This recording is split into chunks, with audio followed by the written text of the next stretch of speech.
¿Qué tal? ¿Cómo están? Buenas noches. Estamos en vivo y en directo. Estamos arrancando la caja negra por Unicanal. Bueno, el primer tema tiene que ver con algo que preocupa a la ciudadanía en general. Y esto no es un tema nuevo, pero es importante insistir y que funcionen los sistemas de control. Hablamos con varios referentes del sector médico, del Círculo Paraguayo de Médicos, por ejemplo, y están preocupados por cómo se forman los profesionales médicos, los profesionales de la salud.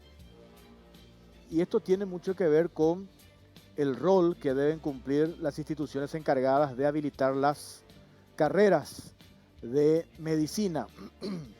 Nosotros tenemos un informe. El informe dura 14 minutos, pero es bien completo y hay declaraciones del presidente del CONES, porque le preguntamos nosotros acerca de la habilitación de estas carreras vinculadas con la medicina. 39, nosotros tenemos acá el reporte del registro, solamente 15 tienen el sello de ANEAES, que es una especie de certificación para que estas carreras, estas facultades de medicina puedan funcionar. Casi ningún hospital público está habilitado por el Ministerio de Salud. Hay que mirar lo que decíamos recién con lupa a las universidades que lanzan profesionales médicos. Y esto es muy delicado. Y este es un tema que debe ocuparnos y preocupa también a la sociedad en general. Vamos con el informe y a la vuelta ya charlamos con el ex superintendente de salud, con el doctor Jorge Rodas, quien va a hablar con nosotros sobre este tema. A ver el informe.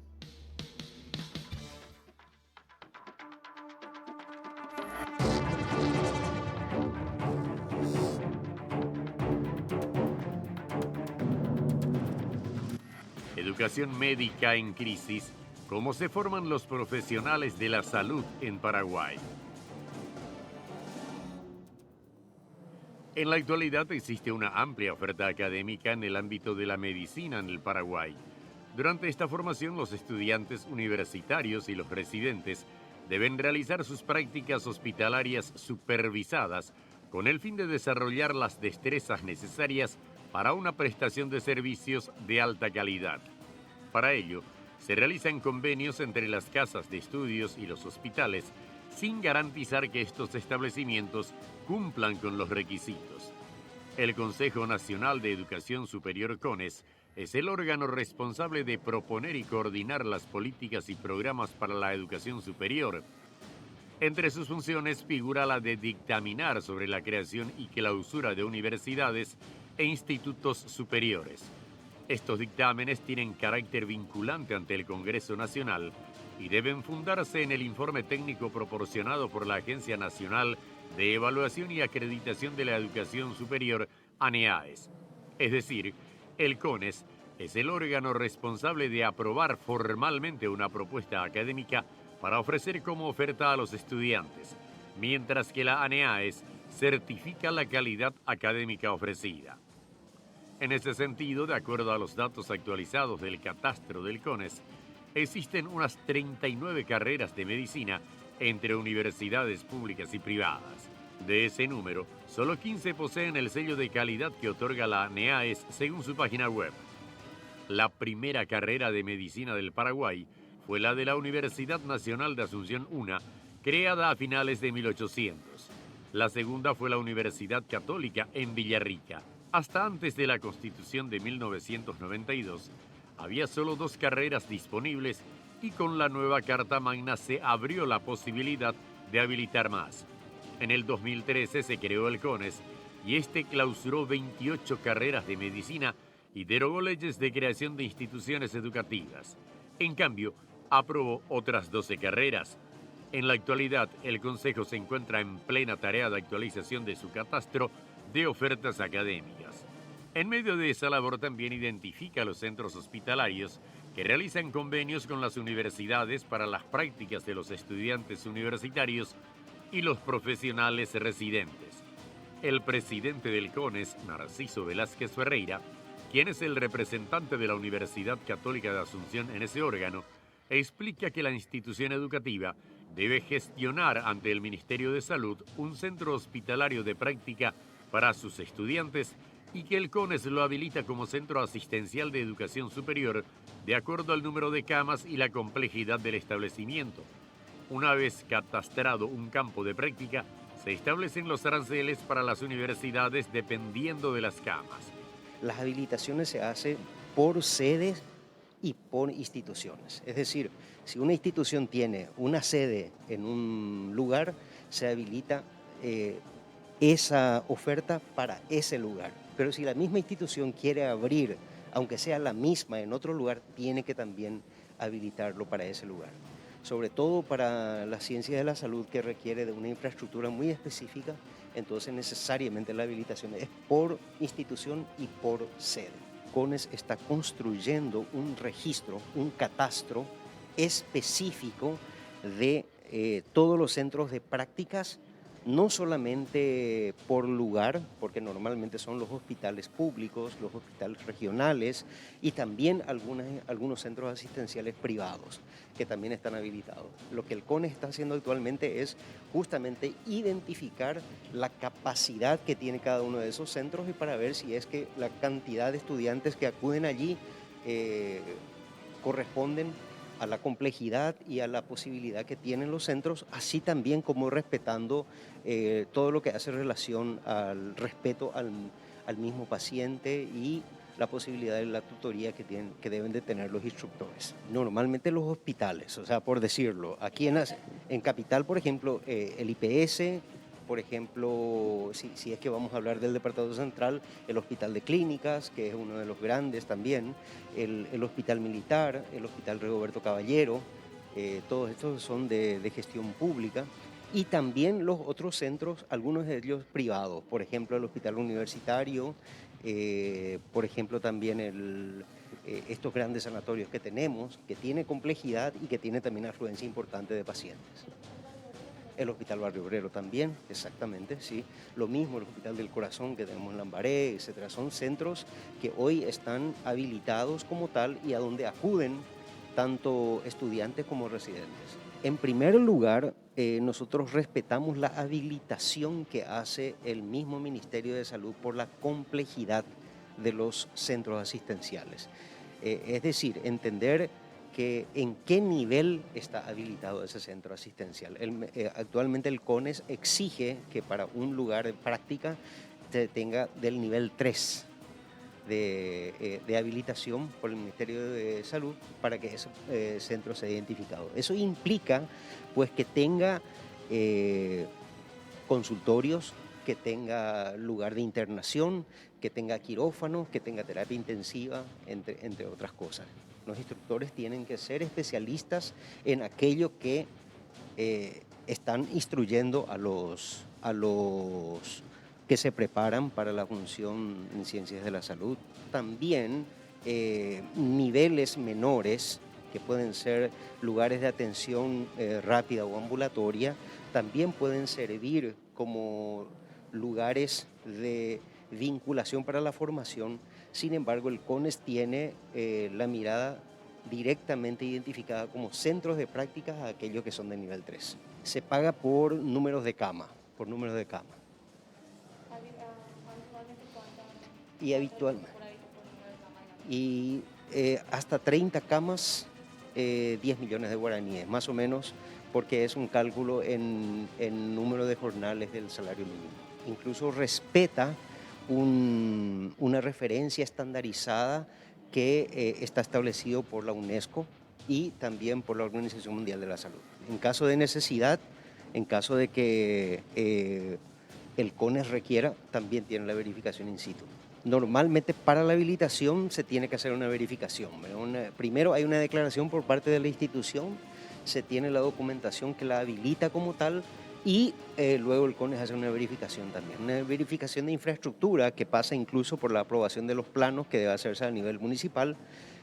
Presentado eso y todos los requerimientos para una infraestructura que se tiene hoy, entonces eso también hace parte de la exigencia del CONES. Según la resolución 190/2020 del CONES, los campos de prácticas deben estar debidamente habilitados por el Ministerio de Salud Pública y Bienestar Social.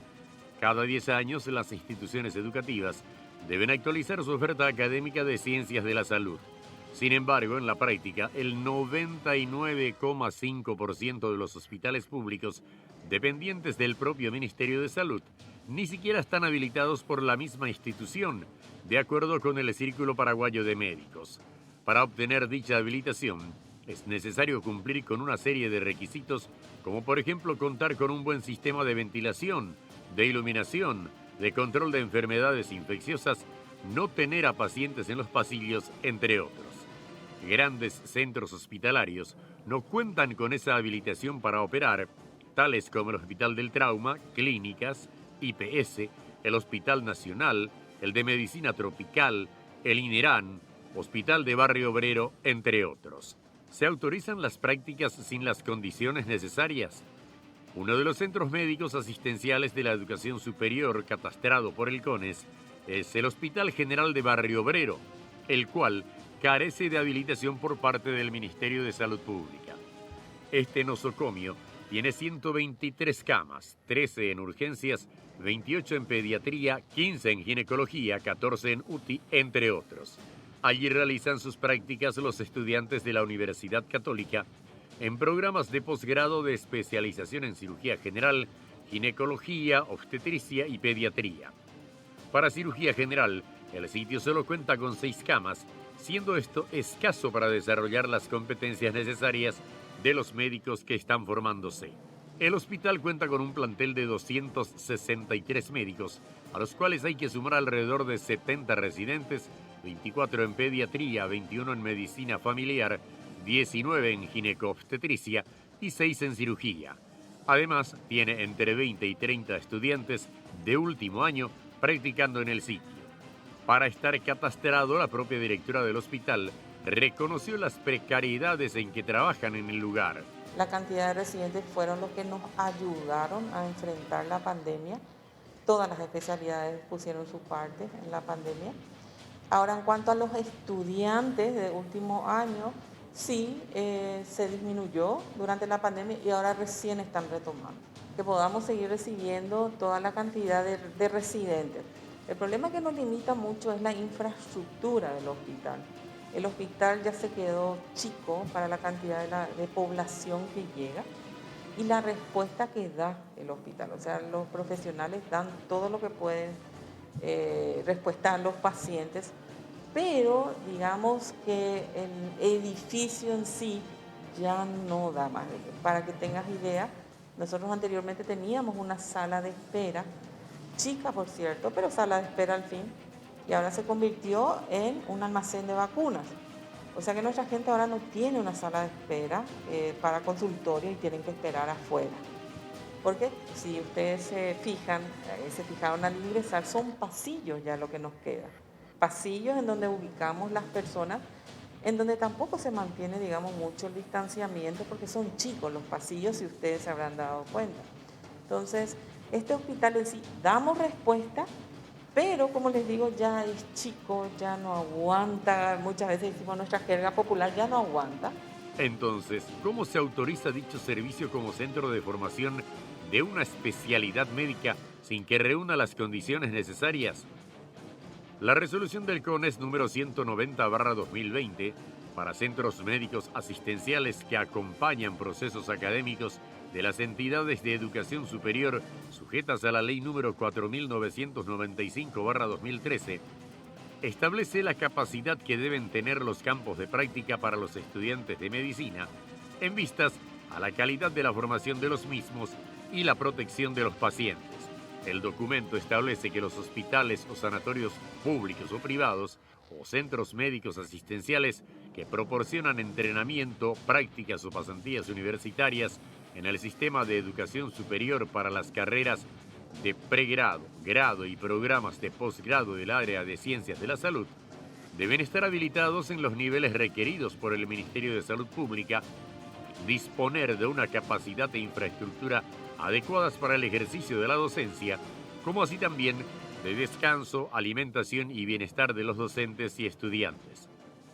Entre los requerimientos también figura el de establecer un sistema o mecanismo debidamente reglamentado de atención y estudio de los pacientes, de modo a que los mismos no se vean invadidos expuestos en su bioseguridad o irrumpidos en su privacidad e intimidad durante el proceso de enseñanza-aprendizaje o de prácticas.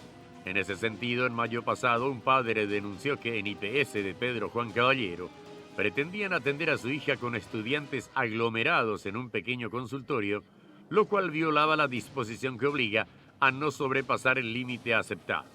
Tal como menciona claramente el artículo 6, los centros médicos asistenciales en educación superior no podrán sobrepasar el límite o la cantidad de estudiantes y docentes que sus instalaciones le permiten sostener y sean conforme al régimen aprobado por el Ministerio de Salud Pública. Con todo esto, ¿realmente se garantiza una buena enseñanza a los profesionales de la salud en el Paraguay? ¿Qué hacen las instituciones públicas para hacer cumplir lo que establecen las leyes vigentes en materia de educación en un ámbito tan sensible?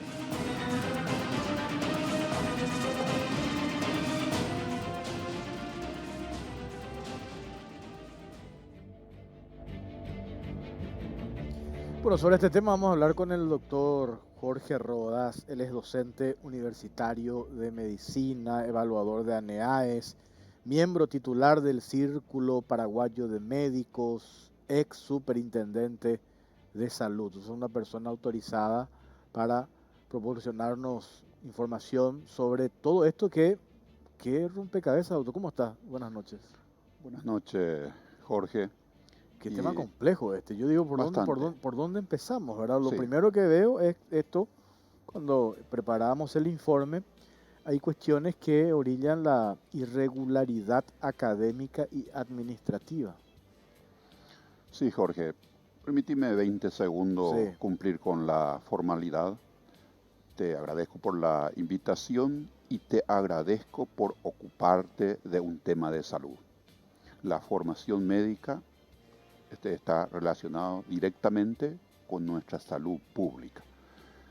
Y estaba mirando el zócalo del programa y dice, si se mira con lupa o hay que mirar con lupa.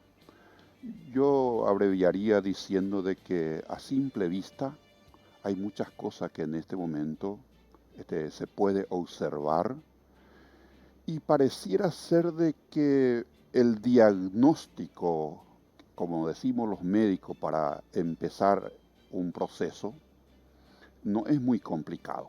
Tenemos plenamente identificado el diagnóstico y como médicos qué tratamiento ofrecerle. ¿Cuál es la terapéutica entonces? No es que yo traigo, eso viene a ser un poco la voz y la percepción de lo que estamos en la comunidad educativa, médica. Y voy a empezar y quiero ser muy claro, yo no vengo para atacarle a nadie en particular, pero sí tengo la posibilidad de describir porque tengo vivencia, por lo que usted había manifestado, tengo vivencia diaria en la práctica, dice el programa. Eso es lo que usted debe saber como periodista y los que nos están viendo en este momento, estoy seguro de que en todo el país se está viendo el programa porque la formación médica, que es el tema del día de hoy, es de interés general. Absolutamente. Usted como ciudadano le interesa. A lo mejor en este momento por su edad no precisa, pero seguramente tiene ser querido, familiares, amigos que precisa y lo peor que le puede ocurrir cuando tiene la información de que no es tan seguro en tal lugar o probablemente también se personalice y se diga, en fin, este médico no es muy seguro por A o B motivo. Bueno, quiero referirme en primer lugar a una situación que se plantea aparte de lo que menciona el programa. Desde luego, hay una superpoblación de carreras para la capacidad que tiene el país para formar médicos. Eso está visto, prueba del mismo, está 15 carreras de los 39 que están funcionando, apenas llegan a tener el certificado de calidad académica.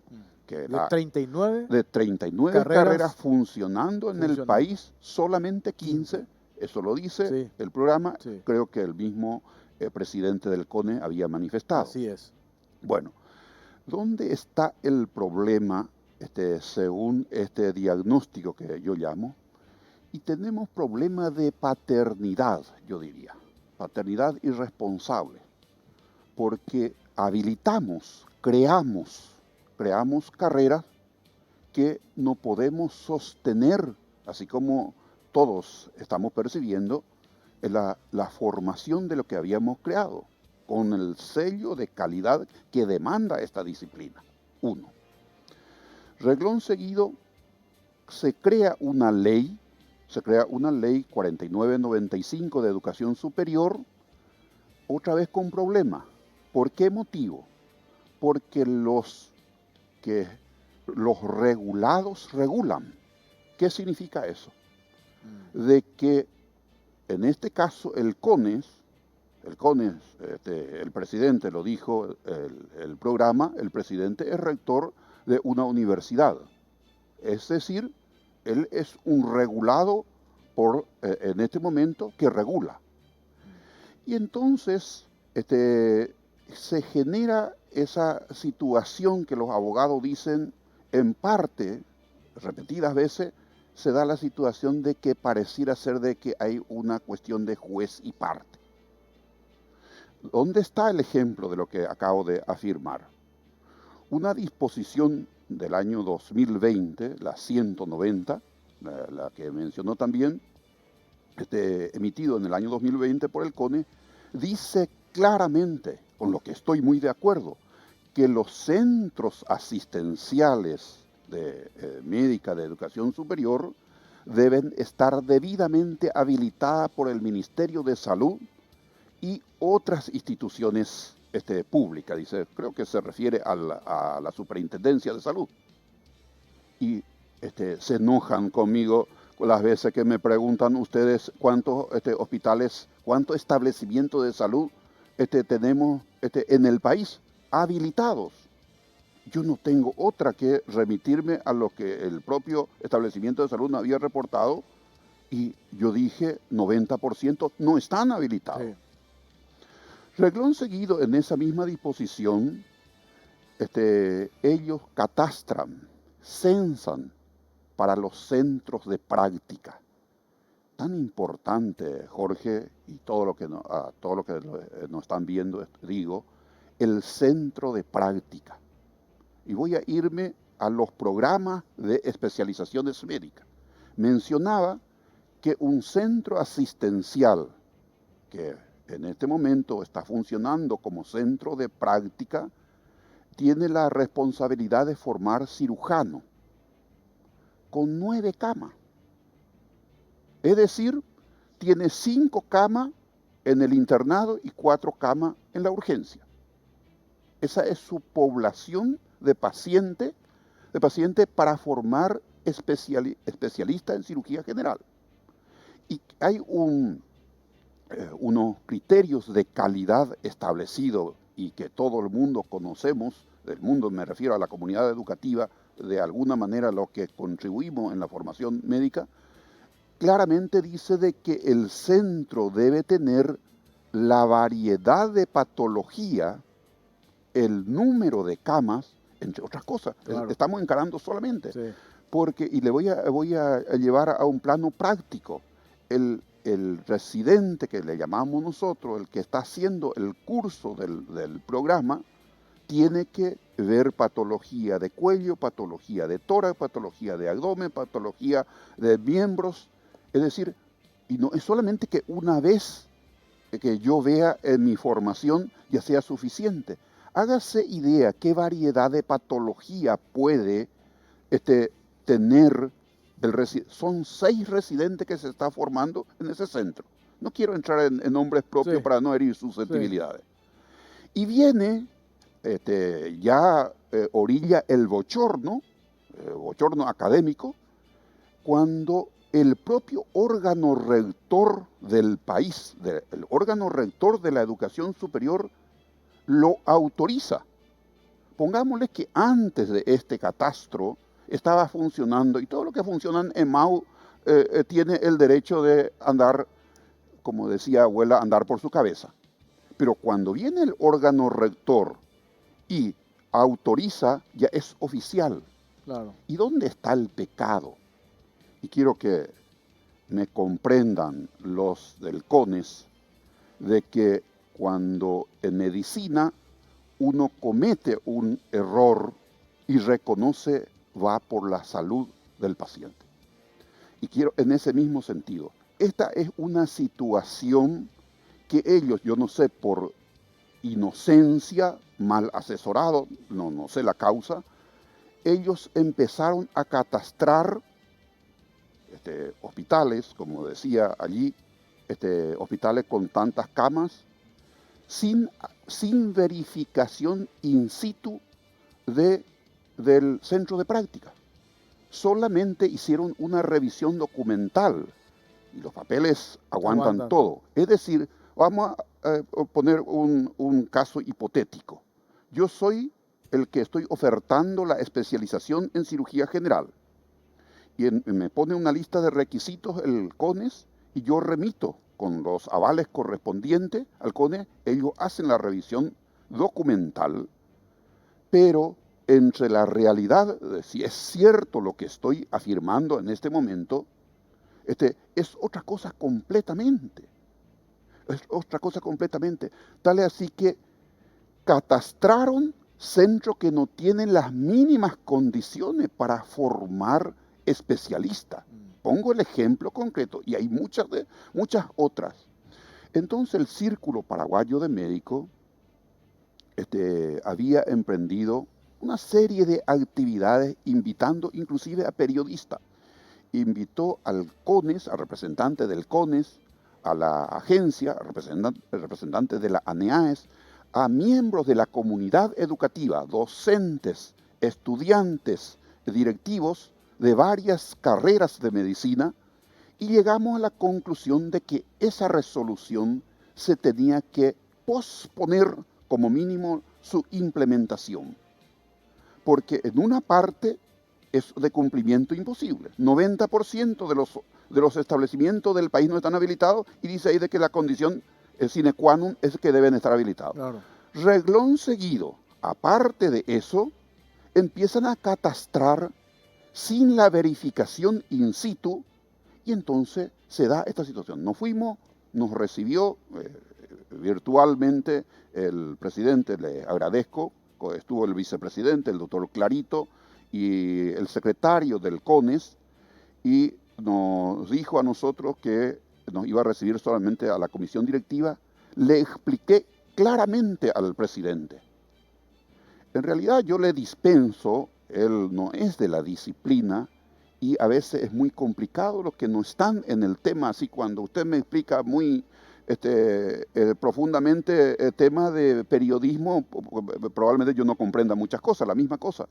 Me fui a explicarle claramente, solicitando concretamente la postergación de la implementación por todo esto que estoy afirmando. Es más, hay algunos que dicen que hace ruido también de que cuando ellos habilitan, en este caso autorizan, los centros de práctica sin verificar y cobran suma importante. El centro de práctica, Sí. ¿quién habilita? El CONES. El CONES. El CONES. El CONES tiene que habilitar. En este momento se tiene un catastro de más de 100 centros de práctica y allí viene... ¿Y cómo se llega a la conclusión de la habilitación de estos centros hospitalarios de práctica, ¿verdad? Sí, De que 90% no están en condiciones? no. La habilitación por el Ministerio de Salud es para el funcionamiento. 90% no están luego habilitados para funcionar en nuestro país. Ese no es un cuento, Claro. porque ya en una oportunidad un superintendente fue Pero echado por el mismo motivo. Claro, no. Sí, No, sí. sí. 90% no están habilitados por el Ministerio de Salud para que funcione como centro de práctica. Como hospital, como Claro, ahí luego ya- centro de salud, Y claro, como y ahí hospital luego ya regional, y ahí luego como... ya estamos... Ahí empezamos. Empezamos mal. Eso dice en su resolución el CONES que debe estar debidamente habilitado. Hágase idea la ilusión, yo digo por desconocimiento, pero pareciera ser la inconsistencia, para no decir directamente una contradicción, que ellos van, no, en realidad no van, habilitan en esos centros lo que le llaman Centro Asistencial de Educación Superior, Centro Médico Asistencial de Educación Superior.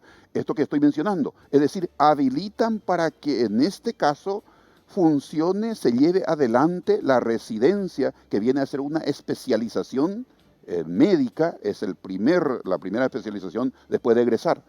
Entonces, ¿qué es lo que dicen los que piensan mal, diría yo? Que cuando uno hace un recuento de la cantidad de habilitados como centro de práctica, pareciera ser de que coincidentemente de los más de 100, más de la mitad está catastrado para una universidad. Una universidad, only one, una universidad. Entonces hay una reacción natural, De las otras. ya que, pero por supuesto de todos, Claro. de todos. Llega al colmo de que se mencionó también aquí, un hospital muy antiguo, ya fue catastrado por el CONE para una carrera no médica, pero del área de la salud, y todavía esa carrera no catastró para su propia carrera funcionando allí. Es decir, son cosas que ocurren. ¿Por qué razón? Porque los regulados regulan. Y eso, yo quiero... Ahí nomás te van a decir, yo ya había hablado en otros programas sobre esto, así está en la ley. Así está en la ley. Está en la ley. Bueno, entonces, apreciado y muchas gracias de nuevo por ocuparse de este tema. Acá urge, por una parte, la revisión o reorientación del 4995. Juez y parte. Juez y parte. Uno. Segundo, si es que es cierto, y miro seguro en la Cámara, los del CONES mañana tiene que revisar su disposición. Si es cierto de que ellos están autorizando centros de práctica solamente con una revisión documental. Vuelvo a repetir, los papeles aguantan todos, por una cuestión de ética. Llama un poco la atención de esa manera. Entre paréntesis, nosotros hicimos un recorrido. Sí. Usted dice, doctor, en el papel está todo, ¿verdad? Sí. Pero en el recorrido que realizamos, en algunos lugares no nos dejaron entrar, en los lugares que pudimos, cuestiones mínimas, pero mínimas, no tienen. Entonces yo digo, porque hay una cuestión, los residentes o quienes están ya culminando su carrera formativa para ser profesionales médicos, ¿cómo van a hacer el ejercicio práctico en esas condiciones? No tiene número de camas suficiente, no tiene variedad de patología. Sí. No tiene espacios educativos, esa es la nomenclatura. En medio de esa precariedad que usted describe, sí, igual seguimos, perdón que use el término, lanzando médicos cada año. A eso yo le llamo paternidad irresponsable. Creamos una ley, creamos en este caso una disposición. Hay una disposición en la que no pude convencerle al señor presidente del CONES. Le di la evidencia. No es que me fui a hacer un comentario como opinólogo. Claro. Le llevé la evidencia. Así funciona en esto. Y si quiere saber más, le traigo más. Entonces, pero salió en ese momento el señor presidente y me dice, primero me dice que la disposición es para adelante, que todavía no se va a cumplir. Eso ya le consulté a algún jurista.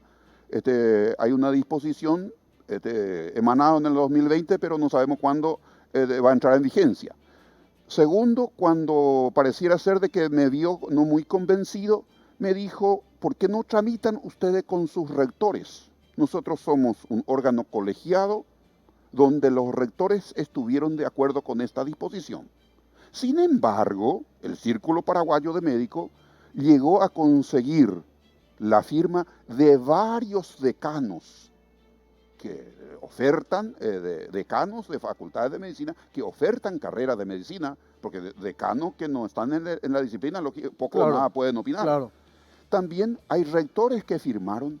Es decir, Jorge, este es el momento y probablemente, ojalá, que reflexione. Yo considero él es, aparte de ser una eminencia académica, creo que se le puede llamar a reflexión, debe atender esta disposición que de por sí contradictorio y es nocivo.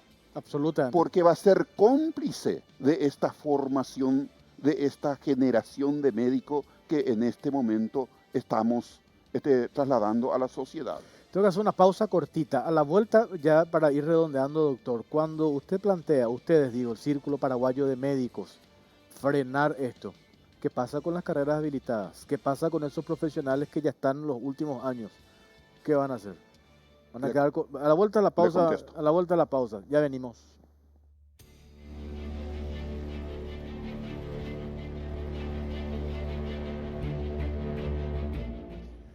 ¿Querés más desempeño y velocidad en tu celular? Experimentar la potencia del nuevo Moto G100, el Moto G más potente hasta ahora.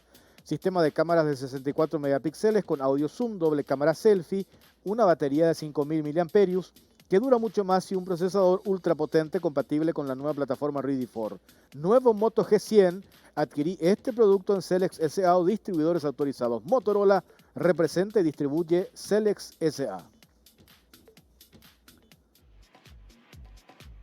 Farmacia Vicente Scavone, más cerca tuyo, con un importante desarrollo. En el último año contamos con sucursales en Hernandarias, Presidente Franco, Caaguazú, Concepción, Pedro Juan Caballero, entre otras localidades del interior, ofreciendo la atención personalizada y el asesoramiento profesional que nos caracteriza. Llámanos al 021-418-5000 o por WhatsApp 0974 185000. Farmacia Vicente Scavone. Doctor, para ir redondeando, dos cositas acá. Lo que dejé picando antes de ir a la pausa. Cuando se plantea la de la suspensión de esto, ¿qué pasa con los estudiantes que están en el último año y que deben recibirse? ¿Cómo queda? No se puede interrumpir ninguna carrera en curso. Bueno. No podemos. Lo que yo estoy reclamando en este momento, y es una voz de mucha gente que estamos en educación médica superior, es la revisión inmediata de estas disposiciones, que de por sí es letra muerta por una parte, y por otra parte, la asignación de los centros de práctica le hará ruido a todos los que nos están viendo. Algo se tiene que hacer. No pueden habilitar centro de práctica sin la verificación in situ. Yo tengo una propuesta. ¿Cuál es, doctor? Mi propuesta es llamar a una reflexión a los directivos del CONES. Todos estamos con la buena intención, y dentro de la buena intención a veces rozamos y nos equivocamos, que llame inmediatamente a la conformación de una mesa técnica.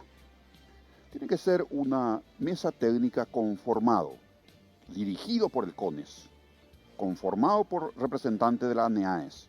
Tienen que estar la comunidad educativa, docentes, directivos académicos, docentes reconocidos, inclusive la población mayor, que son los estudiantes, que dicho sea de paso, no tienen la culpa por esta situación. Claro. Se tiene que conformar una comisión nacional médica para, en primer lugar, apuntar a ver estas disposiciones, volver a revisar todos los centros de práctica y finalmente apuntar a la 4995, y ahí vamos a pedir la ayuda de los periodistas para que se sensibilicen los parlamentarios, porque es una disposición legislativa. Claro. Se tiene que, ajustar, cambiar. Un expresidente de la República que era investigado por, de acuerdo a esto, perdón que traiga a colación, pero me viene nomás, decía, Era investigado por la Contraloría. ¿Quién controla al Contralor?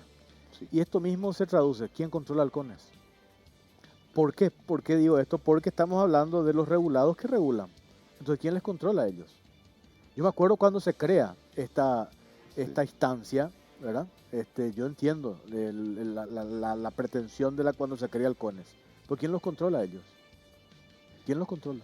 El problema es que los miembros del CONES, vamos a poner si fuese un órgano autónomo, vamos a decir que no tiene relación absoluta con estas universidades, en fin, con este tema que estábamos tratando.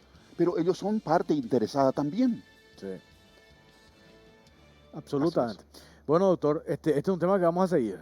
Vamos a seguir, ojalá que esta propuesta suya se reciba, se plantee, porque acá en resumen hay, a ver, demasiadas carreras médicas, demasiadas, por un lado. Estos profesionales que se están formando en estas facultades, en estas universidades, necesitan una cuestión elemental para el ejercicio de la profesión, que es la práctica. ¿Dónde realizan la práctica? Y hoy tenemos limitaciones en ese sentido. Esos centros hospitalarios de práctica no están habilitados o no tienen las condiciones para que funcionen como tal. Para empezar. Entonces y el Ministerio de Salud tiene muchísima responsabilidad en esta historia también. Además del CONES, también el Ministerio de Salud. Entonces tiene que haber un trabajo coordinado. O de lo contrario, ahí seguimos lanzando profesionales médicos y hoy los casos a diario que tenemos de mala praxis, que usted dice que esto afecta de manera directa a la población, a la ciudadanía, este es un tema que tiene que preocuparnos en serio. Vamos a hacer el seguimiento, doctor. Permitime que le diga, como soy creyente, que Dios te oiga en ese pedido. Gracias, doctor. Muchas muy amable. gracias. Hacemos una pausa, venimos enseguida.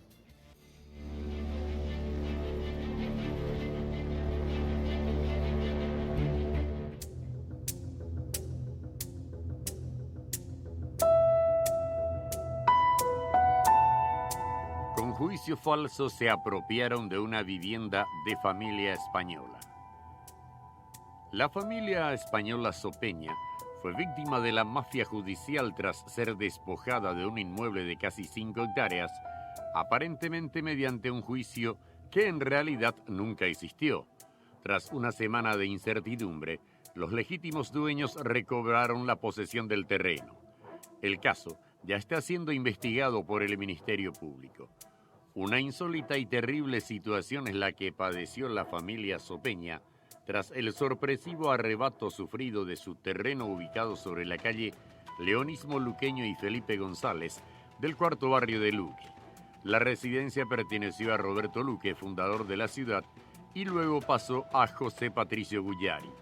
A principios de mes, Mariano Sopeña y su hermano Pedro fueron desalojados de su vivienda mediante un mandamiento que data del 23 de abril de este año. El documento lleva la firma de la actuaria judicial Mauriel Vera y la jueza de paz Fátima María Luisa Vera del Juzgado de Asunción. Un dato no menor es que esta magistrada falleció en mayo de este año. La comunicación de desalojo a la comandancia de la policía tiene como fecha 20 de octubre y lleva la firma del oficial de justicia Jorge Thompson. Según la denuncia hecha por la familia Sopeña, se realizó el desalojo con una orden judicial posiblemente falsificada. La causa se caratula Emanil Saturó Martínez contra Formasa Sociedad Anónima. La denunciante es una funcionaria del Tribunal Superior de Justicia Electoral y la empresa denunciada era una inmobiliaria del reconocido ginecólogo español Ángel Sopeña, quien falleció en el 2019 y dejó la propiedad a sus hijos. Lo llamativo del caso es que no se encuentra el expediente en el juzgado de Asunción y tampoco aparece la supuesta denunciante del juicio civil por el cual se había realizado el desalojo. Otro dato sospechoso es que la demanda se hizo en Luque, pero fue a parar a la ciudad de Asunción. Mediante esta mafia judicial, la familia Sopeña sufrió, además del despojo del inmueble, la demolición de la casa y la tala de añosos árboles nativos, lo cual se traduce en cuantiosas pérdidas. La semana pasada, los fiscales Sandra Ledesma, Sofía Galeano y Augusto Ledesma Blaser allanaron la propiedad y constataron que el inmueble pertenece a la familia Sopeña y además todas sus pertenencias están en ese sitio. De esta manera, luego de mucha incertidumbre, los verdaderos dueños pudieron recobrar la posesión de la propiedad. En prosecución con la investigación, los agentes designados también allanaron las viviendas de la actuaria judicial Mouriel Vera, quien firmó la orden de desalojo, y de Emanuel Saturo Martínez, quien habría ganado el juicio aparentemente inexistente.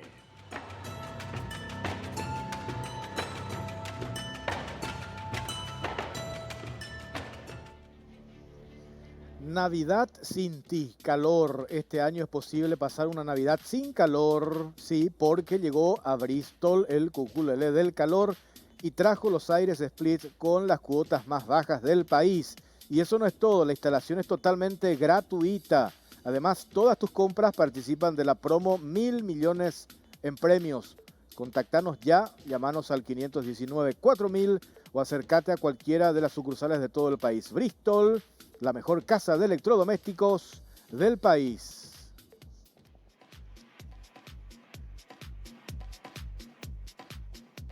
Rentabilidad anual de hasta 16%. Z Village, el primer edificio de Paraguay diseñado para Airbnb, que contará con todos los amenities de un hotel 5 estrellas. Alquila tu propiedad por noche y duplica tu rentabilidad.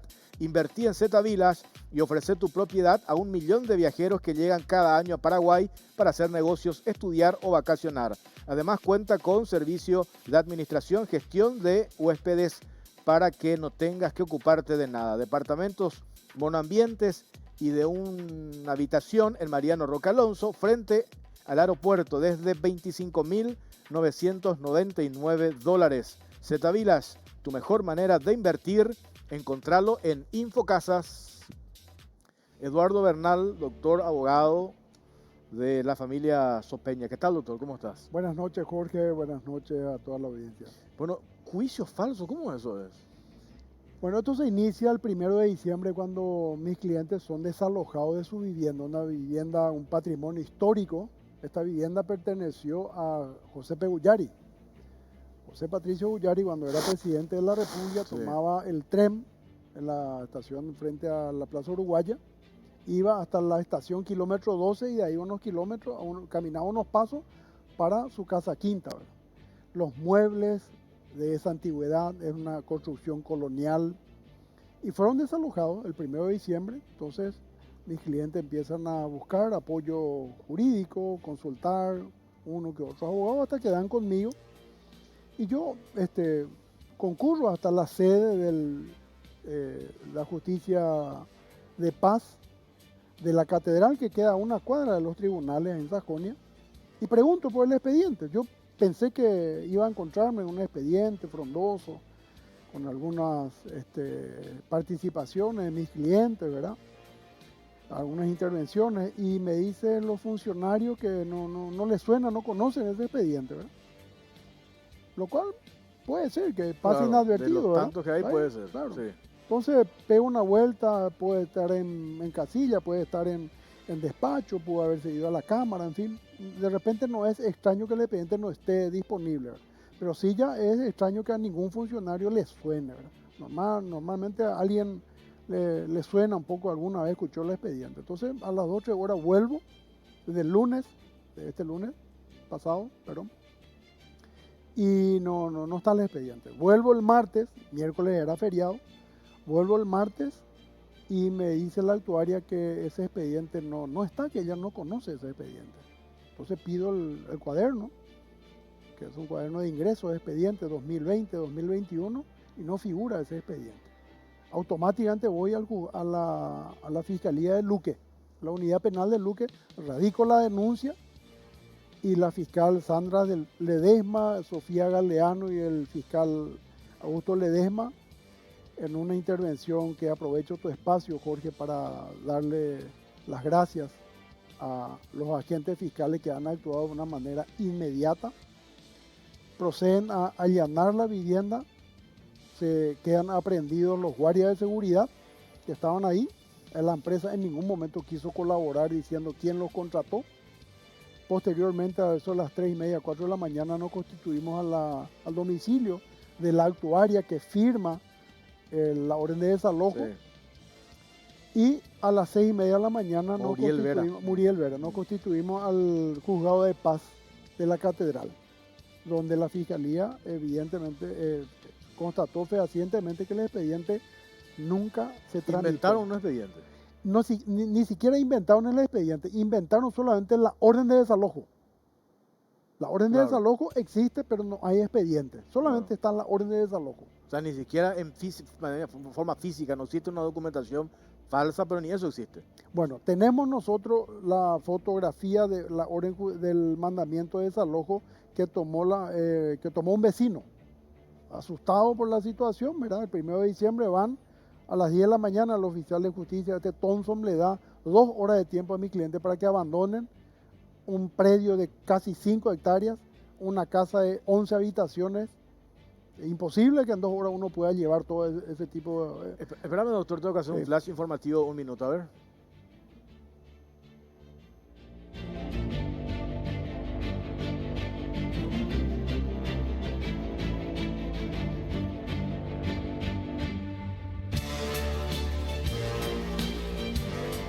Bueno, doctor Eduardo Bernal, seguimos con el relato. La actuaria judicial allanaron la casa de esta actuaria. Dijiste que un vecino sacó la foto del mandamiento. Sí. En realidad, lo único que se tiene es ese documento, el desalojo. En las incautaciones... Fraguado, por cierto. Claro, ¿verdad? en las incautaciones que realizó la fiscalía se logró recuperar el original, lo cual es un elemento probatorio muy importante para nosotros dentro del proceso. Es un caso extremadamente grave, doctor. Gravísimo. ¿Cómo se puede llegar a articular a operadores de justicia para una cuestión como esta? Es de terror. Esto es de terror. Y realmente, gracias a este procedimiento, gracias a este allanamiento que realizamos el viernes pasado, se han incautado una serie de órdenes de secuestro y de desalojo firmadas en blanco. Era cuestión de completar el nombre, número de chapa, vehículo, y te secuestraban el vehículo en cualquier lugar. O un desalojo. Las órdenes estaban todas firmadas. Todas firmadas, sí, en blanco. En blanco. Era cuestión de completar los nombres, ¿no? O sea, una partida de personas se han salvado gracias a este allanamiento, digamos. Pero realmente es de terror. ¿Y quién articula esto, doctor? Y hay un grupo, tenemos indicios contra un grupo de personas que actuaron. Pues acá me están enviando mensajes, me dice un caso en San Lorenzo sucedió algo similar, o sea que es un modus operandi. Así mismo. Y cuidado con eso, ¿verdad? Porque hay todo un esquema, hay una rosca, llamarlo así, una rosca judicial que opera de esta manera, ¿verdad? Así mismo. Y hay un hecho que me llamó mucho la atención. La policía tiene un protocolo para realizar los desalojos. En este caso la policía no cumplió ese protocolo. ¿Por qué? Porque cuando uno hace un desalojo, acompaña el mandamiento de desalojo y el famoso AI, el acto interlocutorio en el cual se ordena el desalojo. Es decir, la orden que escrita, ¿verdad? Donde se ordena claramente el desalojo, quién lo promueve, contra quién lo promueve el domicilio completo. Luego, el mandamiento, que es la orden por el cual se ejecuta lo que se acabó de resolver, ¿verdad? Normalmente la policía pide eso. Nada de eso en este caso. En este caso le hicieron firmar al oficial de justicia una declaración jurada de que existe. Hicieron un desalojo que no existe, un desalojo montado. Que no tiene expediente. Que no tiene expediente, sí. Un desalojo montado. Sí. Llegaron, invadieron la propiedad, destruyeron árboles de hace años. Sí. Y destruyeron una casona antigua que tiene un valor histórico. Dijiste que ahí estuvo nada más y nada menos que la casa de un expresidente del Paraguay en 1931, José Pegullari. O sea, hay un valor, aparte que tiene el valor histórico, encontraron ustedes que todo eso se destruyó. Todo eso se destruyó. ¿Y cómo ahora se recompone esta historia cuando descubrimos el modus operandi, la rosca que opera con una actuaria, con alguien que firma esta orden de desalojo? ¿Cómo se restituye esto? Nosotros hemos logrado la posesión nuevamente de la casa. Obviamente al proceso penal se debe acompañar un proceso civil para tener una medida cautelar de que no vuelva a suceder con otro tipo de orden, con otro equipo, porque esta es una propiedad muy querida ya de hace bastante tiempo. Esta familia fue perseguida anteriormente. Para tener una idea, ¿podemos decir cuánto cuesta esta propiedad hoy? Y una tasación del año pasado, $5 millones. 5 millones. 5 millones de dólares. Son casi 5 hectáreas. El único, cuando uno ve en Google Earth, el único pulmón verde de todo Luque es esta franja. Es una propiedad súper bien ubicada. Existían árboles de trébol. Yo no sé si en la región oriental ha de existir trébol todavía. Sí. Ahí existía. Liquidaron. Sacaron. Usted tiene que estar preso, doctor. Tiene que estar preso. Por todos los involucrados. Desde la actuaria, desde quien firmó, desde incluso de la policía, quien no cumplió en el protocolo, absolutamente todo. Todo tiene que estar preso. Y van a estarlo, con certeza que lo van a estar. Destacaste la actuación de estos 3 fiscales, Sofía Galeano, Augusto Ledesma Blaser y Sandra Ledesma. Así mismo. Actuaron de manera rápida.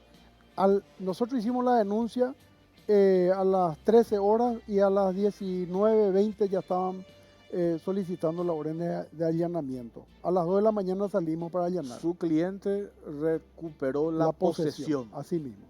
Ya termina allí, ellos ya pueden seguir tranquilos o se dio otro hecho que podría generar algún tipo de problema. Lamentablemente esto es apenas el inicio de nuestra batalla judicial con esta familia. Tomamos la posesión, pero este grupo de delincuentes lograron transferir la propiedad con una orden judicial falsa, librado un título falso al registro con un título. Hoy el que detenta esa propiedad lo tiene de manera ilegal e ilegítima. El que esté como dueño de esa propiedad sabe que lo tiene de manera ilegal. Y que tuvo que haber pagado. Está en este momento a nombre de una prestanombre, Emma Nilsa Turó Martínez, una funcionaria del Tribunal Superior de Justicia Electoral con un sueldo no mayor a 3 millones de guaraníes. Hoy es dueña de una propiedad de casi 5 millones de dólares. ¿Y qué dice esta señora Emma Está Nilsa? prófuga con orden de captura. Pues esta debe ser, le pusieron su nombre, ¿verdad? Hay alguien más poderoso detrás, ¿verdad? Es una prestanombre y yo sé que con este título estuvieron ofreciendo. No sé quién compró, no sé si ya compraron o no, no sabemos, ¿verdad? Lo importante en nuestra lucha en este momento es recuperar la titularidad del dominio. Quien haya comprado, quien haya sido estafado, realmente se sumará a nuestra causa, claro, para ayudarnos a ellos a recuperar su dinero seguramente y nosotros para que la familia vuelva a tener el dominio y la titularidad del inmueble. Justo estoy sorprendido con este caso. Yo cuando decidimos tocar este tema, yo no pensé que era tan dramático como estás relatando, ¿verdad? Claro, porque a mí también. Porque acá eso que decís, y acá me estoy viendo un mensaje, hay otros casos exactamente de la misma manera. ¿Esto qué nos dice? De que hay un esquema que está funcionando de esa manera. Están inventando órdenes de desalojo, están fraguando órdenes de desalojo, quiere decir que hay una rosca, hay un modo operandi, operadores de justicia, quizás en contubernio con alguna gente dentro de la policía también, por eso el tema de del protocolo, etcétera, etcétera, y están haciendo negocios, ¿verdad? Y debe haber, porque acá me cuentan un caso de San Lorenzo, que no sé, voy a pedir mañana más detalles un poco para ir sumando, y después lo otro que encontraste, órdenes de desalojo en blanco, ¿verdad? Sí. Podemos firmar ahí, Eduardo Bernal, que sí, y ya está. Ya está. Pues error es esto. Acá yo realmente me quedé muy sorprendido. Yo esperaba por lo menos encontrar el expediente, porque esta familia ya viene siendo acosada. Existen 2 juicios, un pagaré de 3.000 millones de guaraníes y otro pagaré de $850.000 que falsificaron y con eso quisieron llevar a remate la propiedad. Afortunadamente se hicieron las pericias correspondientes y se han detectado que los pagarés son falsos, ¿verdad? Si la vía que utilizaron anteriormente fue pagaré falso. Sí, claro. Pero en este caso ya utilizaron otros medios y lograron la transferencia. Vamos a hacerle seguimiento a este tema. Acá me hablan también los juzgados de paz. Mencionan varios casos de cómo, y si sos pobre, no tenés recursos por tener esta propiedad, ¿verdad? te sacan y que no tenés la capacidad de contratar a un buen abogado, no tenés la capacidad o los resortes para mover en el ámbito de la justicia, te liquidan, te chupan, te quedas en la calle. Así mismo. Conozco varios casos de esto. ¿Qué podemos hacer? Tenemos que agarrar en serio, doctor. Identificar, hoy te toca porque sos abogado de las víctimas, pero acá tenemos que desnudar este sistema, ¿verdad? Con nombre y apellido, quiénes están detrás. Aparece acá, yo digo esta pobre prójima, pero debe ser una funcionaria de la justicia electoral con un salario de 3 millones, no va a tener la capacidad de montar todo esto y comprar una propiedad que cuesta 5 millones de dólares, ni mucho menos, ¿verdad? Acá tienen que caer todos los que actuaron en cómplices, encubridores. Tenemos que hacer eso, doctor, para otros programas, dibujar un poco este esquema, ¿verdad? Ahora tenemos este caso puntual, vos puedes dibujando para que nos aparezcan otras víctimas, ¿verdad? Claro. Y recuperar algunas las que se animan de repente. Hay una vía legal para solucionar este tipo de irregularidades. Claro que existe, el Código Civil permite iniciar acciones civiles como para recuperar, o sea, no es que está todo perdido, ¿verdad? Solamente que no hay que dejar mucho tiempo, ¿verdad? Que en este caso nosotros ya iniciamos las acciones civiles en forma paralela a las acciones penales. Qué bárbaro. Doctor, gracias por su tiempo. Gracias, Jorge, por invitarme al programa. Hacemos una pausa, venimos enseguida.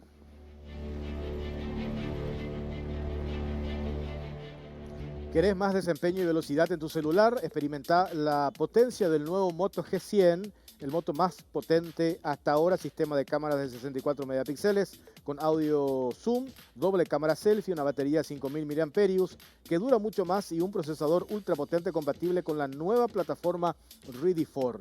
Nuevo Moto G100, adquirí este producto en Celex S.A. o distribuidores autorizados. Motorola representa y distribuye Celex S.A. Volvió Shell, volvé a cargar la calidad de sus combustibles más avanzados, Shell V-Power Nafta y Shell V-Power Diesel, con la nueva tecnología Dynaflex, que reduce la fricción y permite remover hasta el 80% de los residuos acumulados en el motor, mejorando su rendimiento.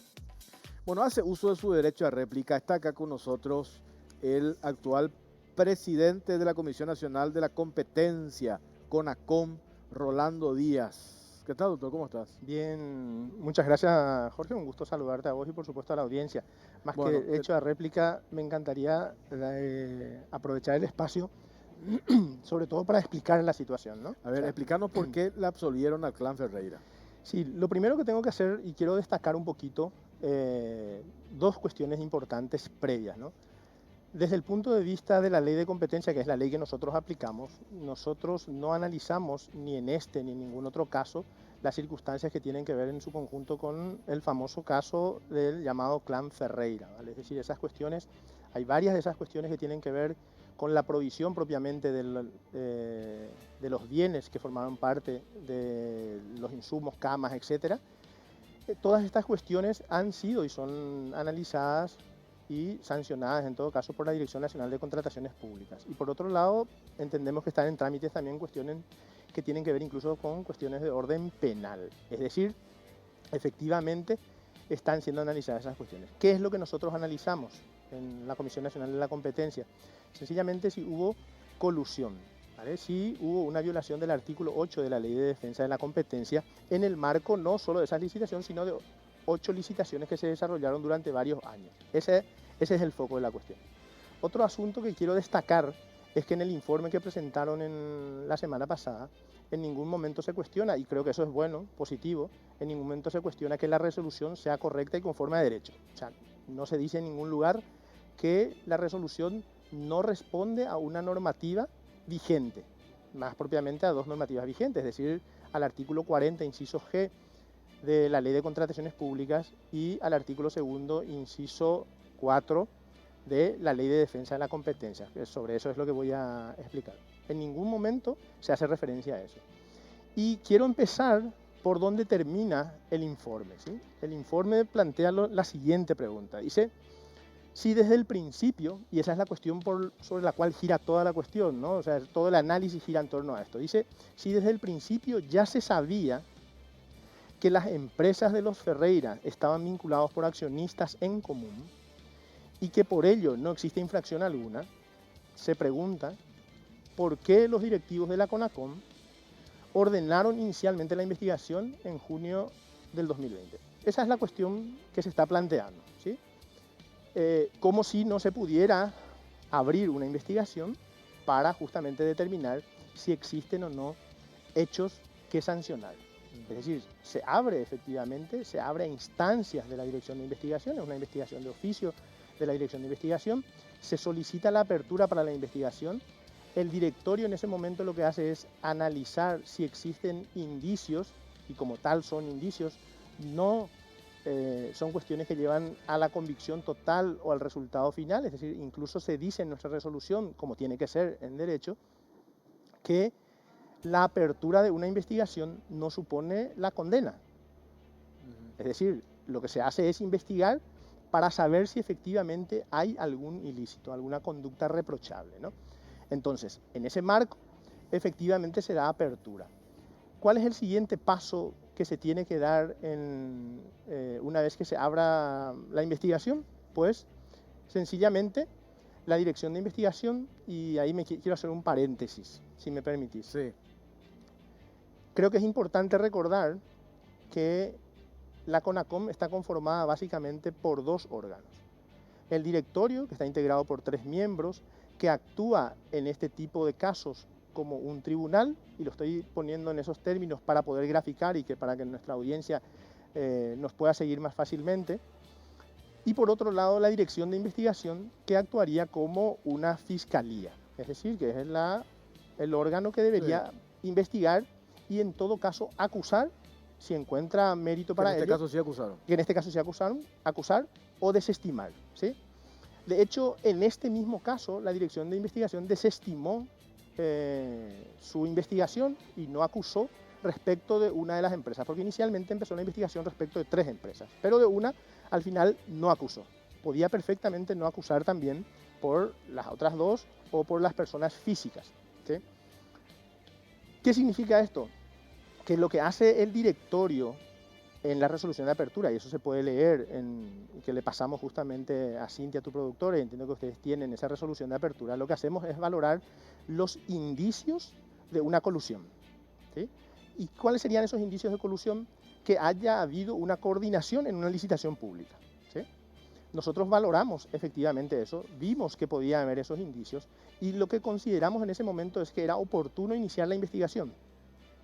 Entonces, es oportuno investigar porque hay indicios, pero esos indicios pueden perfectamente no convertirse en pruebas o, como fue en este caso, aunque se haya probado que esas situaciones se hayan dado, exista una exención legal. ¿Cómo es que puede haber una diferencia tan grande en lo que dice, porque acá tengo el detalle de lo que dice la resolución de la Dirección de Investigación de la CONACOM? Sí. ¿Cómo puede una diferencia tan grande? No hay diferencia. No, ¿cómo no? Si te puedo plantear... le acusan y ustedes la absolven, ¿cómo no hay diferencia? No, en eso sí, ¿vale? Pero en el análisis no. Yo te hago el siguiente planteamiento. Te leo el numeral 20 de la acusación de la Dirección de Investigación. Dice, en los mercados de licitaciones públicas en Paraguay, a la hora de competir por el mismo lote o partida en una misma licitación, tenemos, dice, entre otras, las siguientes prohibiciones. Están afirmando las prohibiciones, ¿sí?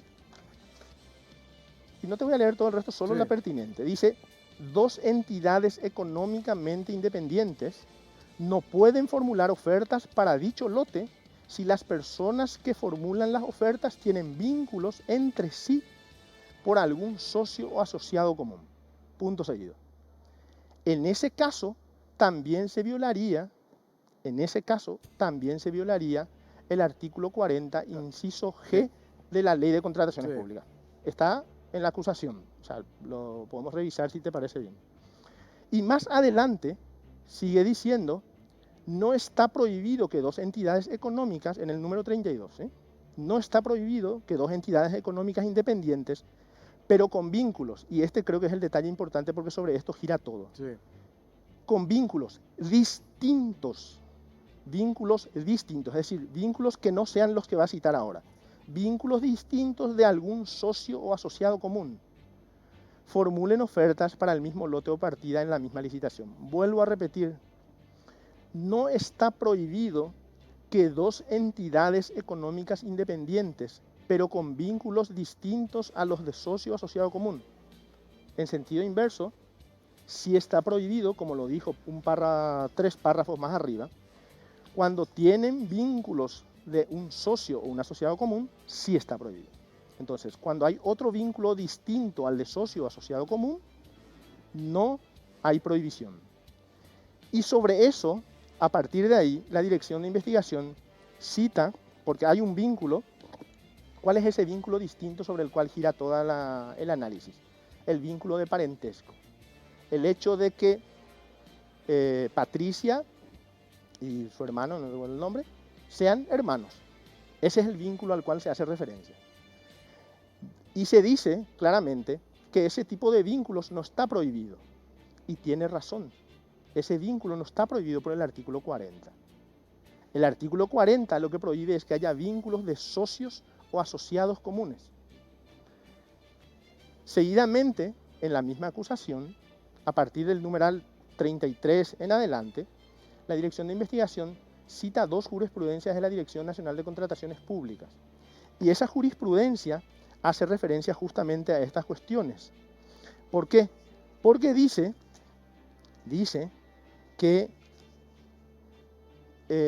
son 2 casos en los que se analiza vínculos familiares, ¿sí? Y la Dirección Nacional de Contrataciones Públicas dice que eso no está prohibido. Efectivamente, no está prohibido. Solo se prohíben los vínculos que tienen que ver con socios o asociados comunes, no el parentesco. ¿Qué significa esto? Y por ponerte un ejemplo sencillo, 2 hermanos se pueden presentar en la misma licitación y eso no está prohibido, ¿sí? 2 empresas que en una sea accionista un hermano y en la otra sea accionista otro hermano se pueden presentar perfectamente, eso no está prohibido. Lo que estaría prohibido o está prohibido es que esos hermanos, por ejemplo, tengan participaciones cruzadas en las 2 empresas, ¿sí? Creo que hace una pausa cortita. Sí. Después ya venimos y redondeamos. Sí. Yo estoy recontra hiper mareado, entre paréntesis, con esto, ¿verdad? Porque hay mucho tecnicismo, ¿verdad? Yo creo que no es un tecnicismo, porque la norma es súper clara. Claro, sí, la norma es clarísima. Clara, pero nosotros nos detenemos en lo que dice la norma, sin embargo, las consecuencias, los hechos en sí. ¿Qué opciones tenemos? ¿Violar la norma? No. Contrataciones públicas tiene... Me gustaría llamarle a Pablo Seix que cómo Contrataciones Públicas interpreta el tema vínculo. Acá creo que no coincidimos en que... Yo tengo aquí jurisprudencia de la DNSP, lo que te puedo leer. Definimos vínculo. Sí, después de la pausa te leo. Sí, pausa, sin pausa. problema.